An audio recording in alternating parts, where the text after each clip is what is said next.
Hello, and welcome to Bedtime Stories with Mozart. This is a podcast designed to help young ones fall asleep. As a group of youth musicians, we are passionate about exposing others to classical music. Each episode, we will read a bedtime story, followed by a short excerpt of a calming selection of classical music. So sit back, relax, and enjoy.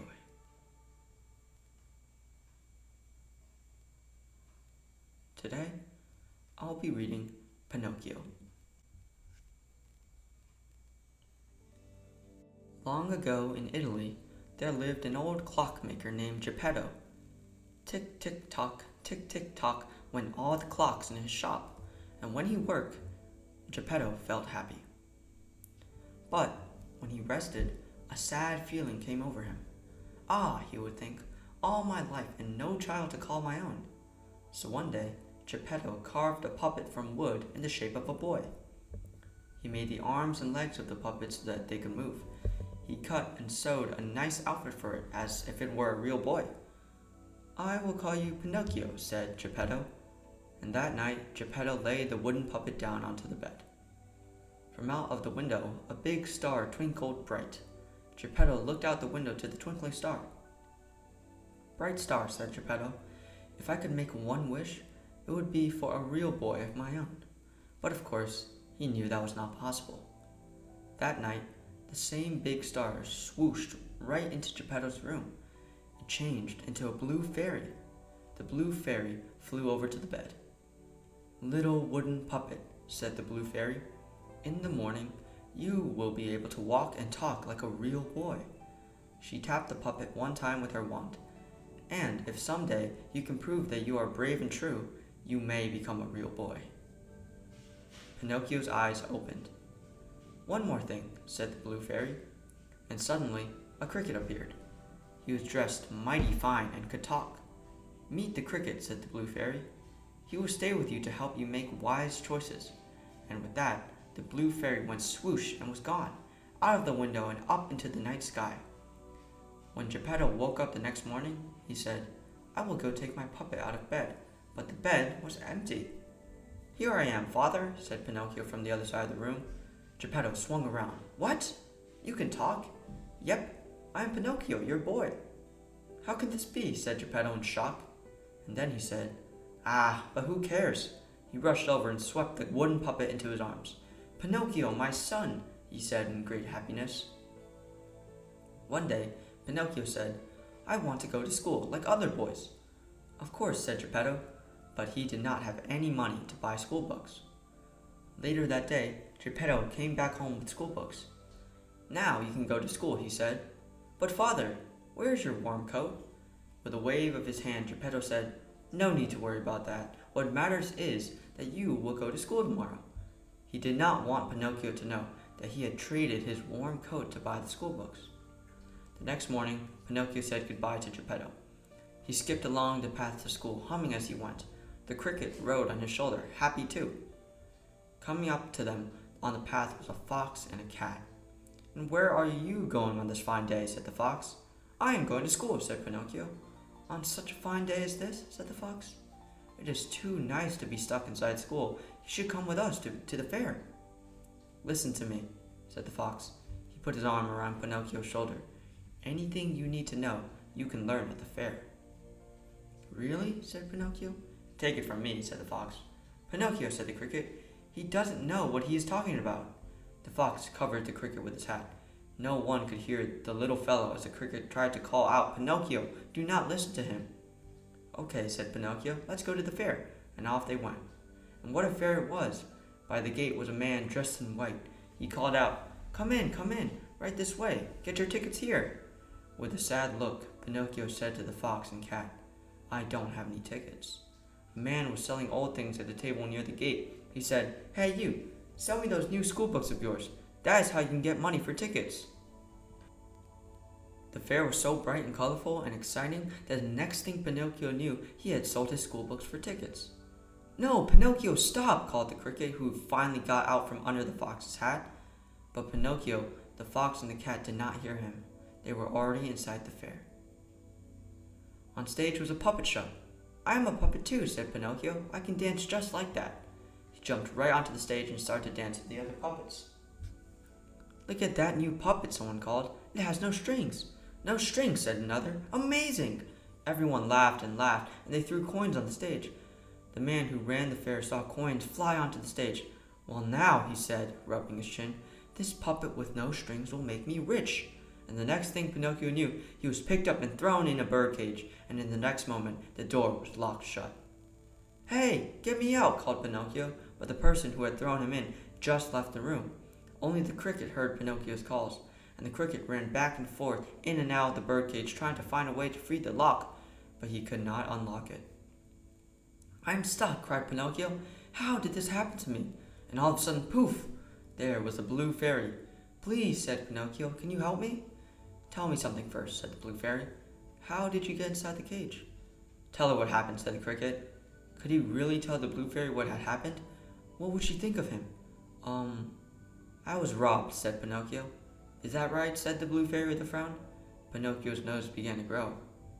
"Yes, robbed," said Pinocchio, "by 2 mean men. No, 4. The nose grew more. "They took my books, they made me come here, and they threw me into this cage." His nose grew longer and longer until Pinocchio could see nothing in front of his face but one big giant nose. "Why is my nose so big?" Pinocchio cried out. "Pinocchio," said the blue fairy in a stern voice, "you must know what the truth really is." "I guess so," said Pinocchio. "I wanted to come to the fair. I came here with a fox and a cat." The nose grew shorter. "I had to sell my books to get some tickets." "Had to?" said the blue fairy. I decided to sell my books to get tickets," he said. The nose got shorter still. "Then someone put me in this cage," he said. The nose was back to normal. "Good job, Pinocchio," said the cricket. "Well done," said the blue fairy. "Now I will get you out of here." And with a wave of her wand, Pinocchio was out of the cage. "Here are your books." And Pinocchio was holding the same new school books in his hands again. "Know this," said the blue fairy. "You are on your own from now on. Make sure you do the right thing next time." And she was gone. Pinocchio was back on the road to the school, and the coachman drove up. "Hey kid, how about a ride?" "No thank you," said Pinocchio. "I'm going to school." "You will ride faster with me," said the coachman to Pinocchio. He said to himself, "He will ride faster all right, but not to where he thinks he is going." "All right," said Pinocchio. "I want to get to school right away." When Pinocchio was inside the coachman said, "Say kid, why do you think boys like you go to school?" "To learn things," said Pinocchio, "and to grow up, I guess, so we can do what we want." "Well," said the coachman, "what if I told you that you could do what you wanted right now?" "Right now?" "Yep, think about it. Skip the books, skip the school, right now. How would you like to have all the candy you can eat?" "All the candy?" "Yep, ice cream too, of every flavor. Ever want to smoke a cigar or play pool? All this and more at Pleasure Island." "Pleasure Island? Best place in the world for boys like you." "Don't listen to him, Pinocchio," shouted the cricket. "Why wait?" said the coachman. "I know just where Pleasure Island is. This is your lucky day, kid, so what do you say?" "Let's go there," said Pinocchio. "I'm going to Pleasure Island." "Ugh," said the cricket, waving his arms in the air. After a while, the coach stopped. "You had a boy with you in that coach?" said a dark stranger to the coachman. "Yup." The coachman grabbed Pinocchio and threw him down onto the ground. "He's all yours. Now pay up." The coachman reached out for something. Was it money? From the dark stranger. Then the coachman drove off. What could it all mean? But as Pinocchio looked down, he no longer cared. For everything the coachman had told him was true. Heaps of candy all about, tubs of ice cream in every flavor. Boys like him could eat and play all day. None of them had to work or clean up. There were even cigars if you wanted one, and pool tables to play. But after a few days, something was odd. "Where did all the boys go?" he asked the cricket. "All I see now are donkeys," said Pinocchio. "I must say, there used to be more boys around here," said the cricket. Just then, one of his ears popped into a donkey ear. Then his other ear popped into a donkey ear too. "Oh," cried the cricket, "what is happening to you?" "I don't know, honk," said Pinocchio. Pinocchio and Cricket saw a line of donkeys led by a dark stranger onto a truck. "Oh no," said Cricket, "now I get it. Boys get turned into donkeys here, and then the donkeys are sold. Pinocchio, we have to get out of here, fast, while we still can." "Let's go, honk," said Pinocchio. His 2 feet had popped into 4. "Run quick," said the cricket. And one good thing about Pinocchio's new 4 legs is he could run very fast. Quick, quick! They ran out of Pleasure Island, and soon they were at a dock by the ocean. Please, sir, Pinocchio called out to a man by the dock. I am looking for an old man named Geppetto. Do you know him? Honk. Sounds like you are getting a bad cold, said the man. Geppetto. That's the old man whose son left one morning and did not come back. He went out on a boat to look for him, and no one has seen the poor fellow since. Oh no, this is all my fault, Honk, said Pinocchio. I must look for my father. Pinocchio jumped off of the dock into the ocean, and the cricket jumped in too, close behind. Most of Pinocchio was still made of wood, so he could float on the ocean. Father, he cried out, paddling the water with his arms. Father! But there was no answer.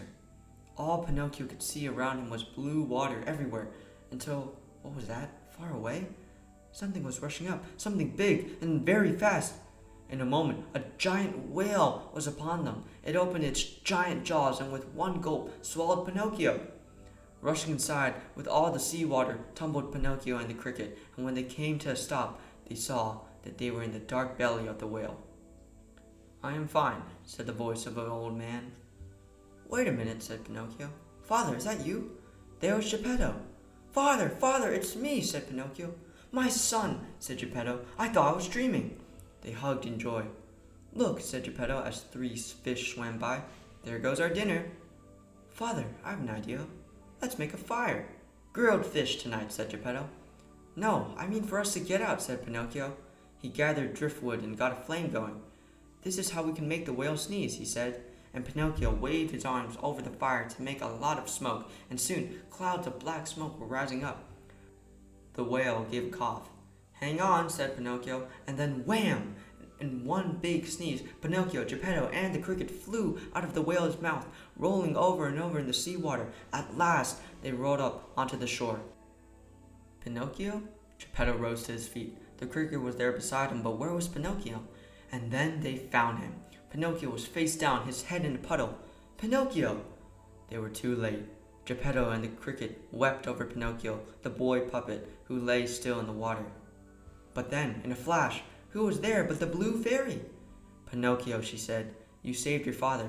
You proved that you are both brave and true. She tapped his head with her wand, and now you will be a real boy. Pinocchio woke up. He looked at his soft arms and soft legs. Father, he cried out, look, I am a real boy. That you are, cried Geppetto. The blue fairy turned to the cricket. Come, she said, and in a flash the two of them were gone, and they lived many long and happy years together. The end. Thanks for listening. Be sure to remember to follow so you never miss an episode. And now, you will be hearing the Prokofiev Concerto No. 2, second movement, performed by Barnett. Good night.